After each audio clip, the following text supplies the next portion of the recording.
مرحبا وأهلا وسهلا فيكم مع طبخة جديدة من طبخات توتو. إذا أول مرة بتحضروا معنا بيسعدنا تشتركوا بالقناة وتفعلوا الجرس حتى يوصلكم كل جديد، ولا تنسونا من الشير واللايك والتعليقات الحلوة.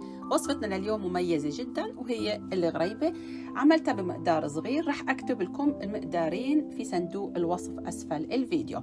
عندي سمنة باردة حطيتها في الثلاجة وكانت باردة 125 جرام، ضفت عليها 100 جرام سكر بودرة. بدنا نخفقهم جيدا في الخلاط أو العجانة، ممكن تخفقيه بالمضرب الكهربائي أيضا، لكن الأسهل تستخدمي العجانة إذا في عندك. رح نخفق الخليط إلى أن يصبح القوام كريمي مثل ما موضح، ولونه يكون أبيض فاتح. هيك بيكون داب عندي السكر ودخل هواء للقوام. الآن رح أغير الأداة وأضع أداة التقليب، وبدنا نبدأ نضيف الدقيق. كمية الدقيق عندي 250 جرام، ربع كيلو فقط، مقدار صغير رح يعمل لك صينية واحدة. الآن رح نبدأ نخلط الدقيق مع السمنة والسكر.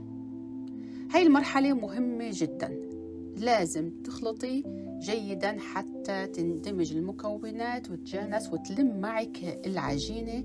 لا تخافي انه الجلوتين رح يتفعل، لانه نحن ما في عنا سوائل، هو فقط الدقيق وسمنة وسكر، ما في عنا سوائل. فاخلطي جيدا، واذا ما عندك هاي العجانة على ايدك بتضلك تدعكي العجينة لحتى تلم معك وتصير متماسكة. رح تاخد منك شوية وقت. هاي الخطوة مهمة جدا، يعني في الماكينة عملتها 5 دقائق إلى أنه تجانست معي، وحتشوفها بعدين كيف رح توصل لمرحلة أنه يتلم معنا العجين بشكل كامل. فهي الخطوة جدا جدا مهمة. شوفوا كيف بدأت تلم عندي العجينة، ورح تتشكل بالكامل، اندماج، تجانست كلها مع بعضها.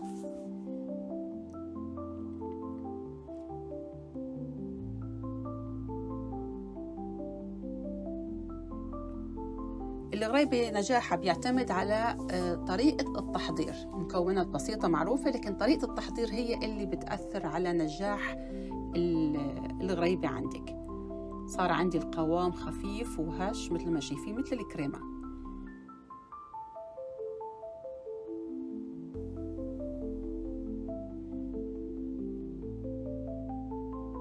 رح أفرجيكم القوام كيف شكله، كيف طري، والقطعة عندي ما بتشقق، معناها المكونات تمام. شايفين طرية كتير متجانسة. إذا شققت معك ارجعي دعكيها مرة تانية، معناها بيكون ناقصها دعك.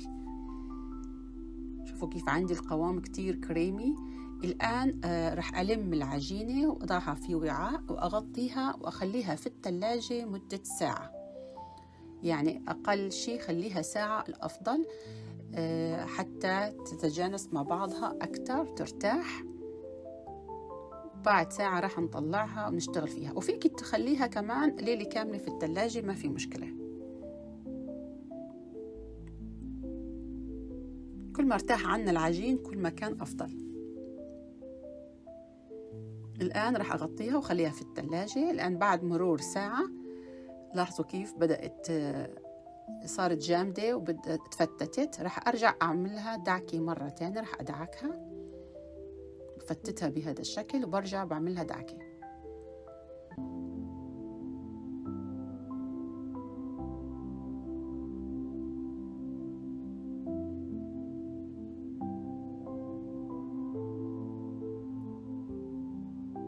مجرد ما تدعكيها مرة تانية بترجع بتلم معك.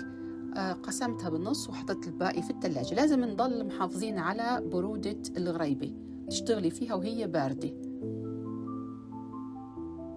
الآن للتشكيل باستخدام معلقة القياس اللي هي 1 تيسبون، معلقة صغيرة، رح أخذ كرة وأشكلها بهذا الشكل. أول شيء بلم العجين، بلم الأطراف العجين بأطراف أصابعي، شوفي كيف عبلمها، وبعدين ببرمها وبتصير شكل كرة وبحطها على صينية الخبيز. طريقة التشكيل كتير سهلة، في بعض الناس بتبرمها وبتسويها مثل شكل الكعكة، هاي الطريقة أسهل. بالنسبة للخبيز الغريبة درجة الحرارة ممكن تكون 150 درجة مئوية. طبعا نحن بنحط الغريبة على صينية ألمنيوم تكون قاعدتها سميكة حتى توزيع الحرارة يكون جيد. الآن بعد ما خلصت الكمية زينتها بالفستق الحلبي، بحط الفستقة وبضغط عليها ضغطة بسيطة، وراح أخلي الصينية تدخل الثلاجة ربع ساعة. وبهالأثناء بشغل الفرن بحميه على حرارة 150 درجة مئوية، وبنخبز على الرف الوسط أو الرف الثاني مباشرة لمدة 15 دقيقة. بعد 15 دقيقة بتطلعيها وبتخليها على الطاولة، ما بتحركيها أبدا. الغريبة لازم تبرد تماما، رح تاخذ منك ساعات وهي بالصينية بتضل تبرد، وحتلاحظي إنه هي طلعت نتيجتها رائعة جدا. مالك محتاجة إنك تلمسيها، لما بتكون سخنة تلمسيها رح ممكن تخربي القطعة.